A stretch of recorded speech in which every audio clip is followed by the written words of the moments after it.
ಹಾಗಾಗಿ ಎಲ್ಲರಿಗೂ ನಮಸ್ಕಾರ. ನೋಡಿ, ಈ ಗಿಡ ಅನ್ನೋದು ಎಲ್ಲೋ ಒಂದು ಕಡೆ ನೋಡಿರ್ತೀರ, ಆದರೆ ಇದು ಒಂದು ಟೈಮಲ್ಲಿ ತುಂಬ ತಿಂತಿದ್ವು ನಾವು ಇದನ್ನು. ಇದ್ರ ಹೆಸರು ಏನಂದ್ರೆ ಗೊತ್ತಿದ್ರೆ ಕೆಳಗಡೆ ಕಾಮೆಂಟ್ ಮಾಡಿ ಗೆಸ್ ಮಾಡಿ. ಲಾಸ್ಟಲ್ಲಿ ಹೇಳ್ತೀನಿ ನಾನು ಏನಂತ. ನಮ್ಮ ಏರಿಯಾದಾಗ ಏನು ಹೆಸರು ಇದೆ ಅದು ಹೇಳ್ತೀನಿ. ನೋಡಿ, ಒಂದು ಹಣ್ಣನ್ನು ತಿನ್ನುತ್ತೀನಿ. ಈಗ ತಿಂದ್ಬಿಟ್ಟು ಹೇಳ್ತೀನಿ.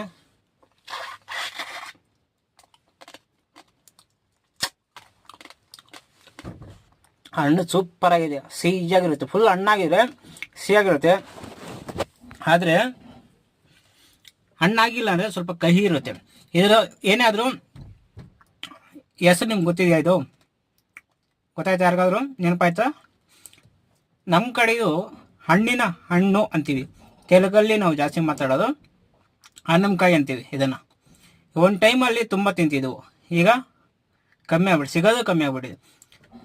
ಈ ಹಣ್ಣನ್ನ ನಿಮ್ಮ ಕಡೆ ಏನಂತ, ಏನು ಹೆಸರು ಕರೀತಾರೆ ಅಂತ ಹೇಳ್ಬಿಟ್ಟು ಕೆಳಗಡೆ ಕಾಮೆಂಟ್ ಮಾಡಿ. ಇಷ್ಟ ಆದರೆ ಲೈಕ್, ಶೇರ್, ಸಬ್ಸ್ಕ್ರೈಬ್ ಮಾಡ್ಕೊಳ್ಳಿ. ಬೆಲ್ ಐಕಾನ್ ಕ್ಲಿಕ್ ಮಾಡಿಬಿಟ್ಟು ಆಲ್ ಅಂತ